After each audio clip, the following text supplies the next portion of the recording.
Il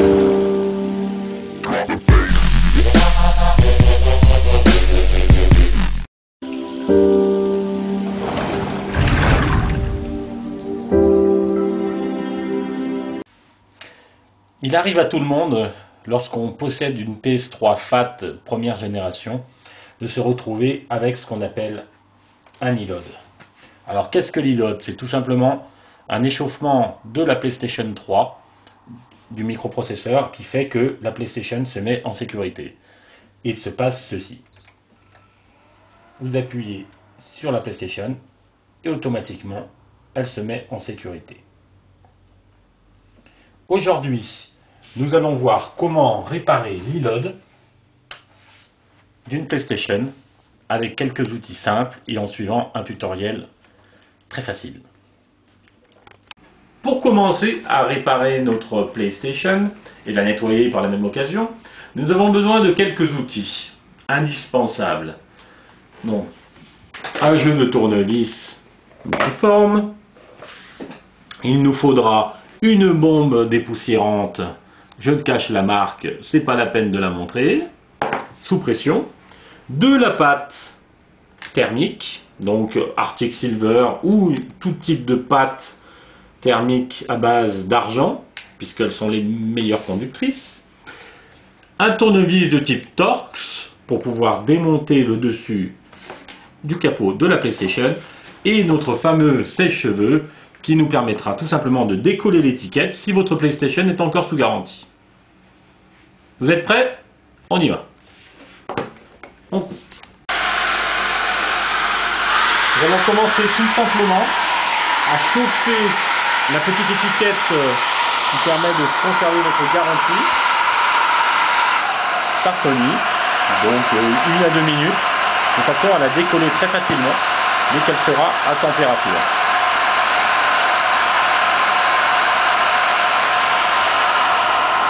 Une fois cette étiquette décollée, nous trouverons dessous tout simplement une vis qui nous permettra de désolidariser le capot supérieur de la PlayStation 3. Donc ne pas trop s'approcher, pour pas trop faire souffrir la coque de la PlayStation. Et bientôt la vis se découvrira à nous. Nous vous conseillons aussi d'avoir une petite boîte de façon à trier les vis, de façon à ne pas les mélanger, car à l'intérieur de la PlayStation, comme vous le verrez tout à l'heure, il y a énormément de vis.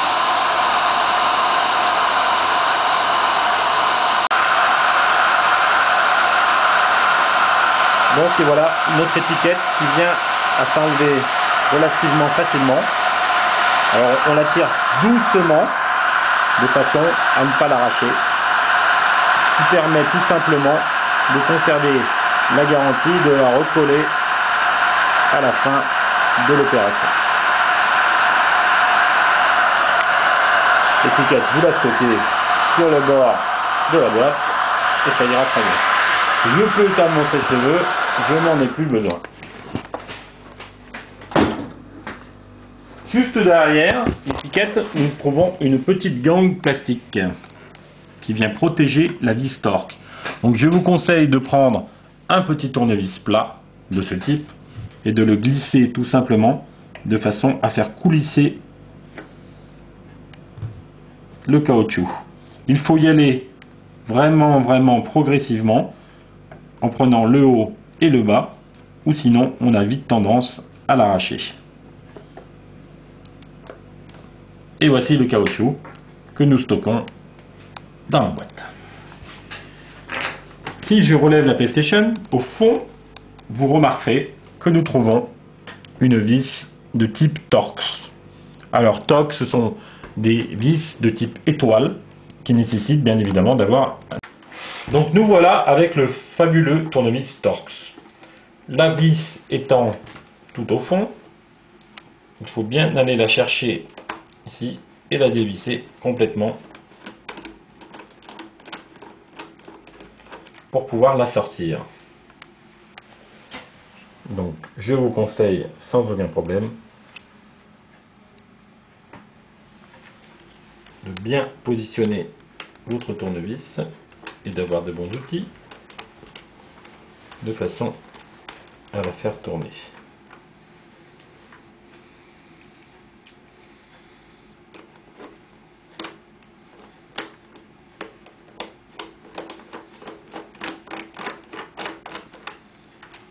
Une fois la vis enlevée,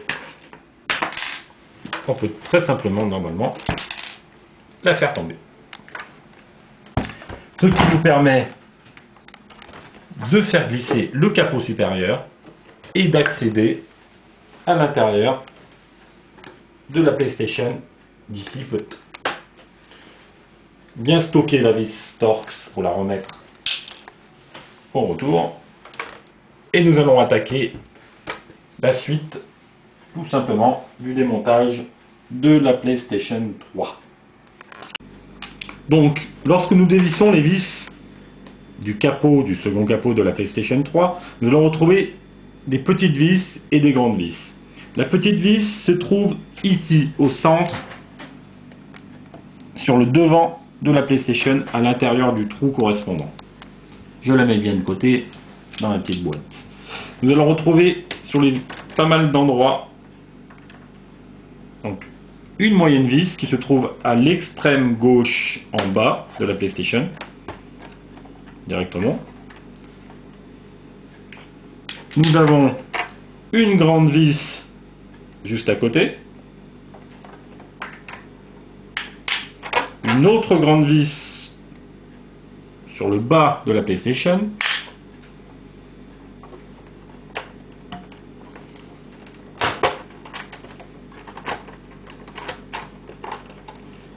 et je vais pouvoir accéder bientôt au capot correspondant. Et vous remarquerez que je vais retrouver deux grandes vis, une ici, donc au centre à droite, et une ici sur le devant à droite. Nous allons tout simplement ouvrir la PlayStation et nous remarquons bien évidemment qu'il y a beaucoup de poussière à l'intérieur. À ce moment-là, il nous faut déconnecter la nappe de façon à ne pas abîmer le lecteur USB. À ce moment-là, nous prenons tout simplement le petit taquet que vous avez ici, marron. Je le refais pour que vous puissiez bien voir. Tout simplement le petit taquet. Je prends avec mon doigt, hop, comme ceci, et je fais glisser doucement la nappe pour la sortir. Ce qui va me permettre de désolidariser entièrement le capot supérieur. Nous continuons le petit démontage de notre PlayStation 3. Donc nous avons deux éléments qui s'ouvrent à nous. Nous avons le lecteur Blu-ray bien évidemment et l'alimentation secteur. L'alimentation secteur, nous allons retrouver plusieurs vis.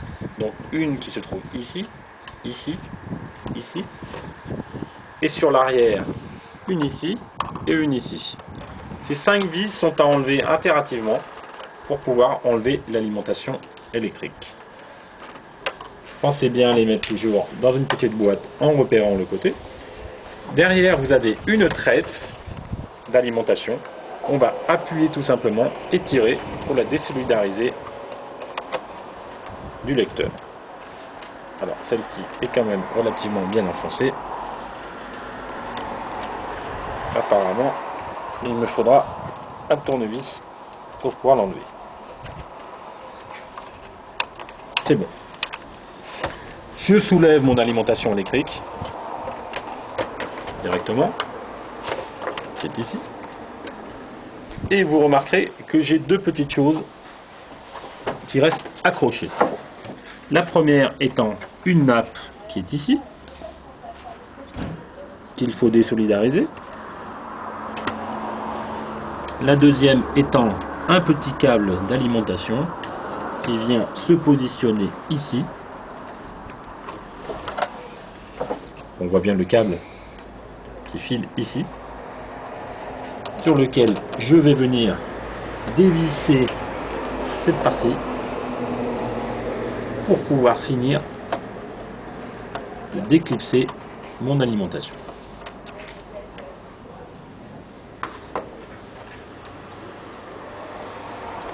Ce qui me permet tout simplement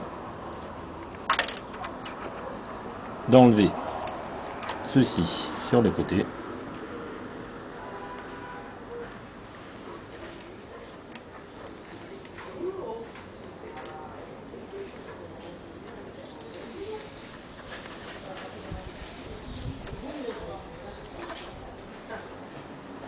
Et voici notre alimentation qui disparaît.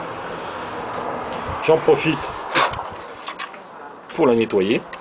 Donc vérification aux différents endroits. Vous prenez une petite bombe souple, comme ceci, que vous injectez. Ceci n'était pas trop poussiéreux. Passons à notre lecteur DVD. Donc vous remarquerez que je me suis mis en extérieur tout simplement car il y a souvent énormément de poussière dans une PlayStation. Nous avons la petite nappe qui est ici du lecteur que je désolidarise tout simplement. Et voici le dessous du lecteur. Donc on peut remarquer que la poussière s'est accumulée, comme dans pas mal d'endroits de la PlayStation. Nous avons la carte fille qui vient alimenter le lecteur et qui est impératif de garder avec la PlayStation si un jour votre lecteur vient à manquer. Vous avez votre nappe, donc on soulève tout simplement la petite nappe, le petit trappe qui est ici, de façon à dégager la nappe. Et nous voilà avec un lecteur qui est désolidarisé de la PlayStation. Je vous montrerai dans un autre tutoriel comment nettoyer la lentille de votre PlayStation pour lorsque le Blu-ray commence à être fatigué. J'en profite pour mettre un petit coup de nettoyage sur la carte électronique avant d'attaquer le plus gros.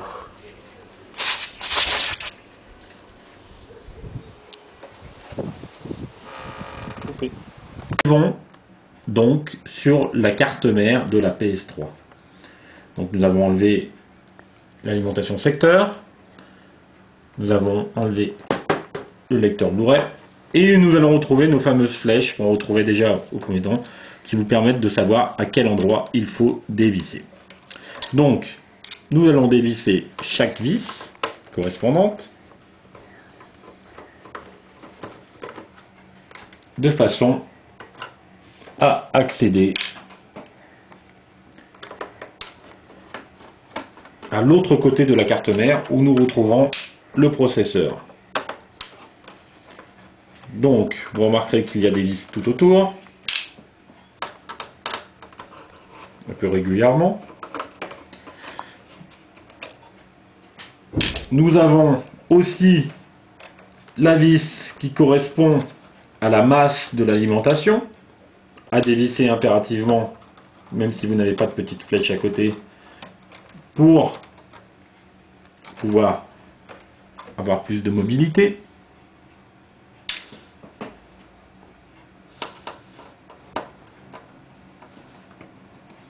Les vis ne sont pas forcément du même diamètre.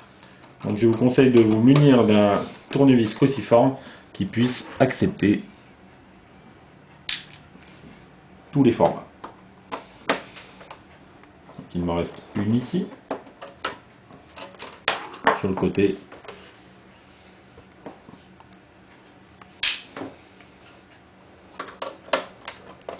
Ici.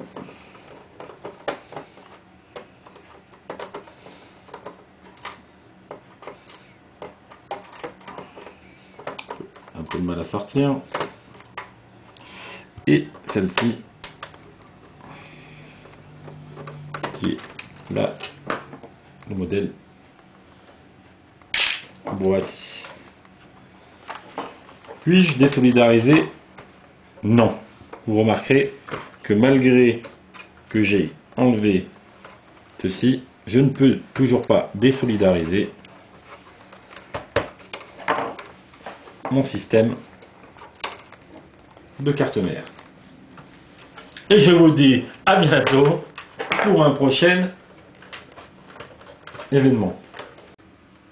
Et donc voilà lorsque vous avez enlevé toutes les vis qui correspondent donc aux petites flèches plus celles qu'on vous a montrées précédemment, vous arrivez tout simplement en déclipsant doucement sur le devant à enlever le support. Et là, vous remarquerez qu'on accède bien évidemment à l'intérieur de la PlayStation avec bien évidemment toute la poussière qui correspond. Donc un petit coup de poussière est nécessaire, ce que nous allons faire, et nous vous retrouvons dans quelques secondes pour vous montrer où se trouvent les processeurs sur la carte mère.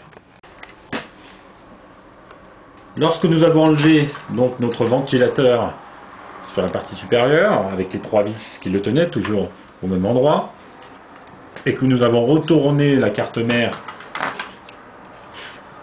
dessus, nous tombons sur ceci. Nous voyons que la pâte thermique a complètement séché et elle s'est complètement désagrégée. Donc il faut d'abord dans un premier temps la nettoyer avec de l'alcool et un coton de tige. On va imbiber tout simplement. N'hésitez pas à l'imbiber correctement. Et on va nettoyer tout ça. Alors, aussi bien sur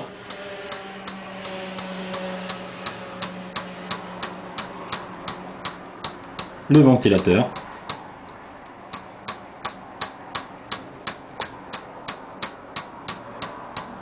donc ça va prendre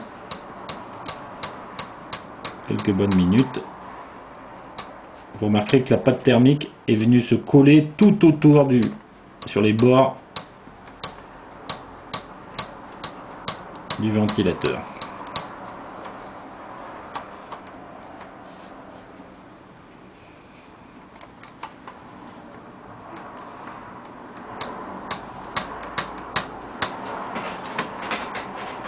Et ça me fait une bonne pâte que je tiens dessus. Donc il ne faut pas hésiter à racler sur les petits bords doucement pour enlever le surplus de pâte qui reste et qui a séché.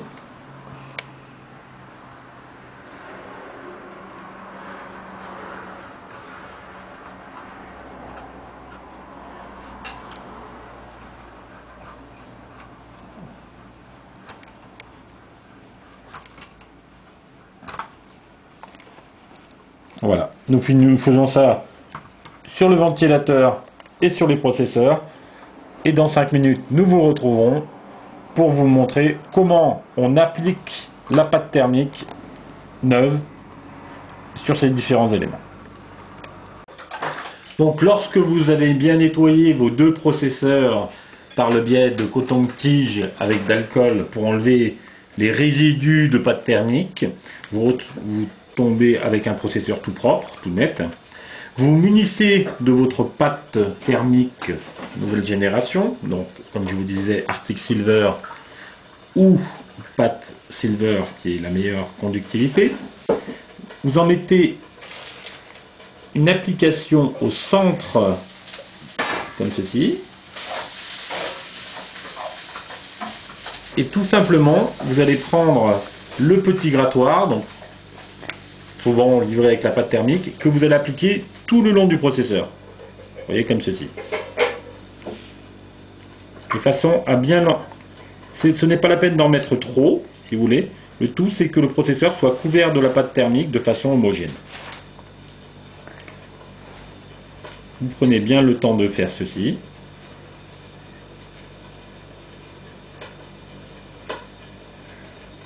Et lorsque vous aurez fini, vous pourrez tout simplement remonter le ventilateur. Donc n'hésitez pas à le faire de façon horizontale et verticale, de façon que la pâte thermique soit homogène sur les 4 coins du processeur.